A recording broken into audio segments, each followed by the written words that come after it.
ተከታታይ 60 ጨዋታዎችን ሳይሸነፍ በመጓዝ በኢትዮጵያ ሴቶች እግር ኳስ ታሪክ ብቸኛ ክለብ ነው የኢትዮጵያ ንግድ ባንክ የሴቶች ቡድን። ያለፉትን 5 ዓመታት የኢትዮጵያ የሴቶች ፕሪሚየር ሊግን በበላይነት ተቆጣጥሮ ቆይቷል። ይህ ታሪክ ግን በ2018 የውድድር ዓመት የኢትዮጵያ ፕሪሚየር ሊግ ፈተና ውስጥ ገብቷል። እንደ ውድድር ከባድ ጊዜ ነበር ያሳለፍነው። ምክንያቱም በየዓመቱ አዳዲስ ክለቦች ይመጣሉ፣ አዳዲስ ልጆች የምናይበት ነውና ዘንድሮ ሁለተኛው ነው ያጠናቀቅነው። ይሄ ራሱ ያው በየዓመቱ አዳዲስ ነገሮች መኖሩን ማሳወቂያ ነው ብዬ ነው ማስበውና ብዙ ድክመቶች አሉ። እነዛ ትኩረት አድርገን ደግሞ አሁን እየሰራን ነው ያለነው። ስህተቶች ነበሩብን። አንደኛ ዙር የጣልናቸው ጨዋታዎች አሉ። እዛ ላይ ደግሞ ያንን ስህተቶች ቀርፈን የተሻለ ቲም ሆነን እንደመቅረብ ነው የምናስበውና እኛ እያንዳንዱን ጌም ነው ትኩረት አድርገን የምንጫወተውና ከፊት ያለውን ጌም ውጤታማ መተን ከሆነ ተደማምሮ ያው 13 የመሆን አድቫንቴጅ አለው። ባለፉት 5 ዓመታት ክረምትም የለም በጋም፣ አሁን በቅርብ ጊዜ እንኳን የሴካፋ ውድድር ነበረብን።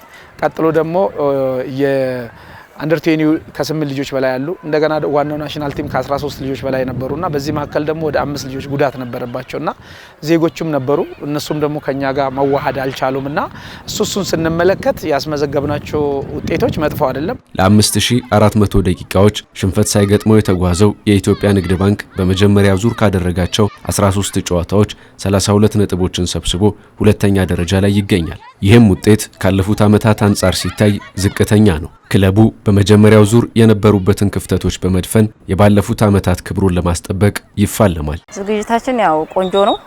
የቲም ስፒሪታችንም አሪፍ ነው። ያው የተሻለ ለመሆን ሁለተኛ ዙር ላይ ከአንደኛ ዙር ከነበረን የተሻለ ሆነን ለመቅረብ ትሬኒንጋችንን በአግባቡ እየሰራን ነው። ለሁለተኛ ዙር ያለን ዝግጅት ያው በጣም ጠንካራ ነው። ያው በሜዳ ላይም ዝግጅት ከገባን ቀን ጀምሮ በቀን 2 ሰርተናል፣ ለ10 ቀን።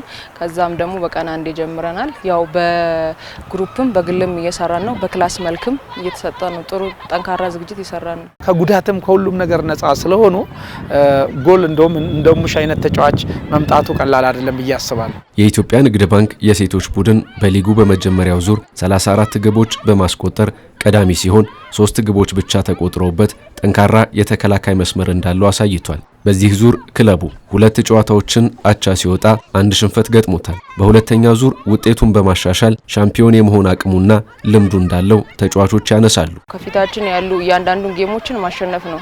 ምክንያቱም ሌላ ተጨማሪ እድል አይመጣም። ልምድ ያለው ቡድን ነው ኢትዮጵያ ንግድ ባንክ። ያ ነገር ደግሞ ያው ያበረታናል ብዬ ነው የማስበው። አሁንም ውድድሩ አላለቀም፣ ገና ነው። እኛ ሁሉንም ታሳቢ ያደረገ ስራ ነው እየሰራን ያለ ነው።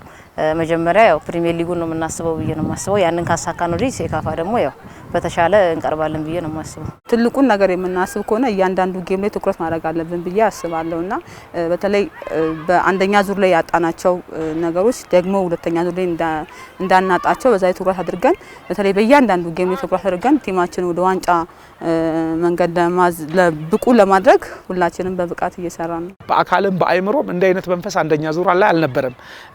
አሁን ጌሙ ብቻ ሳይሆን ትሬሊንጉ ላይ ያራሱ ወኔ ትሬሊንጉ ላይ ያለው አቅም ራሱ እጅግ በጣም ለየት ብሏልና ሁለተኛ ዙር ላይ ከሌላ ጊዜ በተሻለ ውጤታማ እንሆናለን። በመጀመሪያው ዙር 182 ጨዋታዎች ሲደረጉ 222 ግቦች ተቆጥረዋል።